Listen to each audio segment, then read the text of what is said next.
Today, a bit of an unconventional tip for wedding photographers.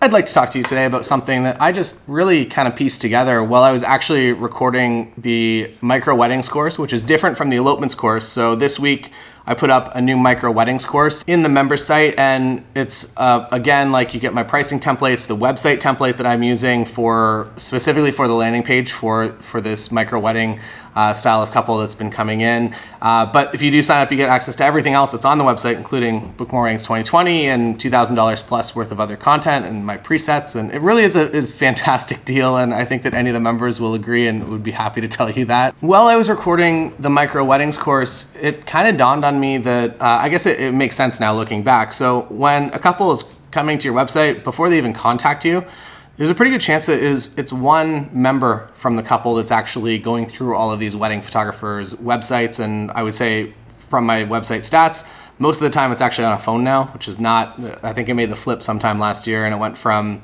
primarily computer to either phone or tablet, really, really strongly, like 70% phone tablet versus 30% or less. I guess there's an unknown element in there too of people on computers. So maybe something to note. If you design your website and you view it on a computer and you never actually look at it on a tablet, maybe do some split tests. If you're on Squarespace, it kind of does everything for you, which is kind of cool. So I put something together that one person, that usually I would say it's a bride, is coming to my website for the first time. They are looking through my website and they decide whether or not the couple will consider me to be their wedding photographer. They send me an email, I respond back that I'm available for their date and here's my pricing.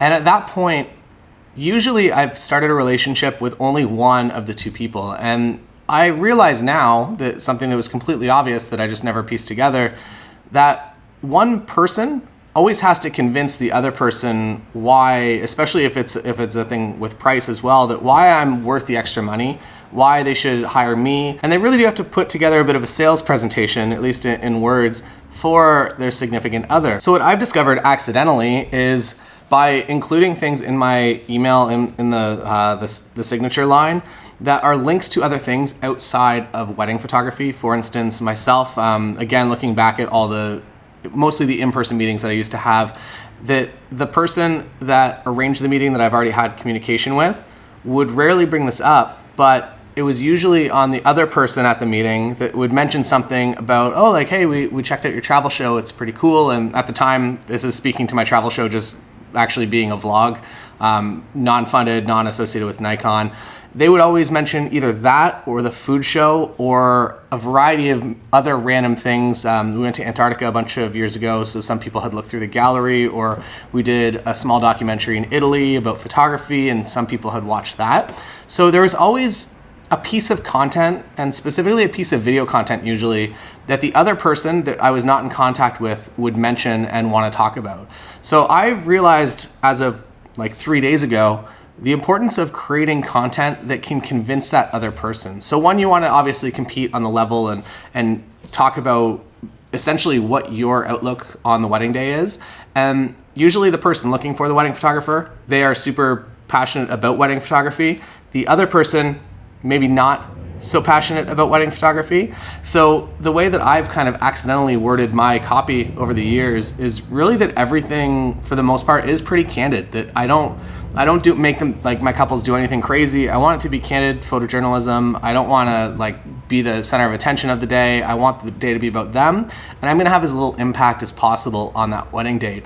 And through that verbiage, I have now realized that usually member one of the relationship is selling member number two through similar words and similar copy in order for them to realize that, like, hey, this is the person for us, that we should hire Taylor because of all of these things. So that was something interesting that I accidentally kind of came across. So I think this again is going to kind of stress the importance of creating some sort of content that's outside of just the wedding space. And also, I think as a long-term strategy as a wedding photographer is that if you're uploading a wedding image every single day to your Instagram, you're really only kind of playing to that specific audience, and also an audience that maybe is either pre-engaged, not yet engaged, or in the process of planning their wedding. And as soon as they've had their wedding, they're no longer really going to be that interested in wedding photography images. So if you have a variety of things, and this might be an unpopular opinion with other photographers that are like, hey, you need to have the most curated, artistic, beautiful social presence that's super cohesive and all the colors go together, and you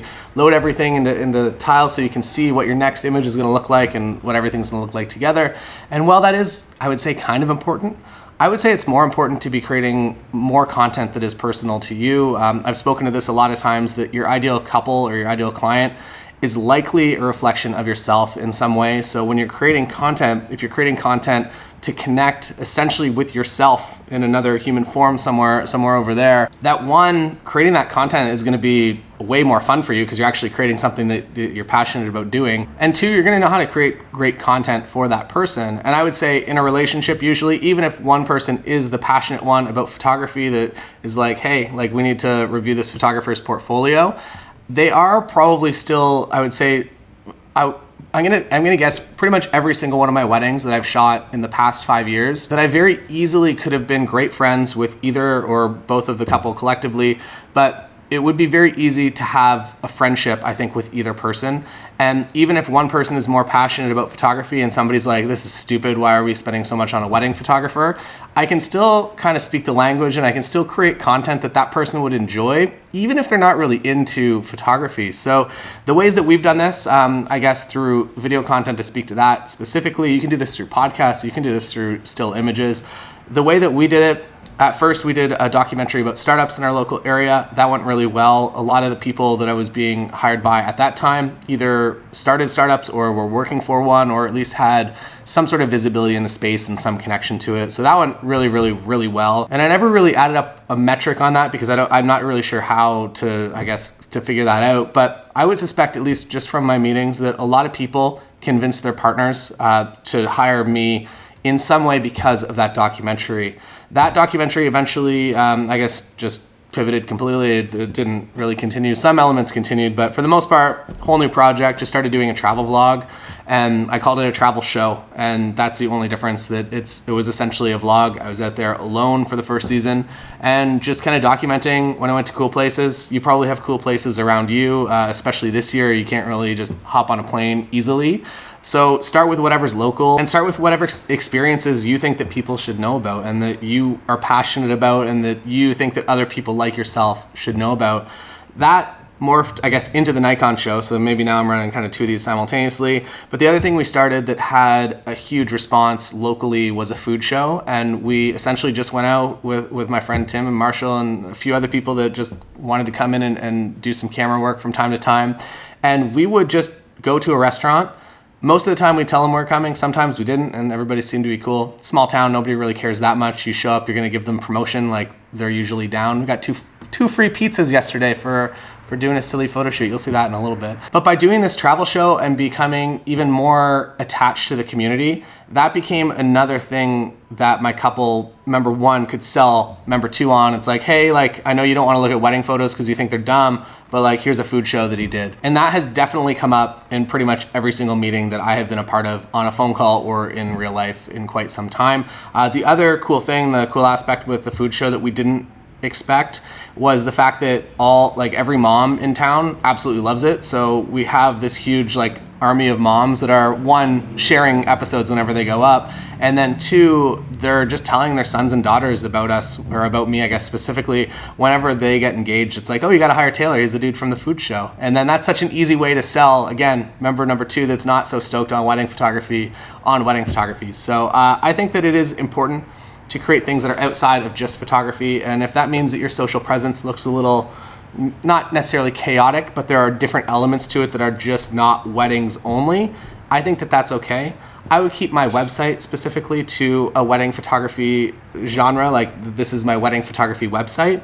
But outside of that, in social media, I think that it is totally cool to do whatever you think that you would be interested in consuming as far as content goes, and then go out and create that, because it's going to be fun and it's going to book you work, and it's going to get that member number one to convince member number two of the relationship to hire you, hopefully at some point in time.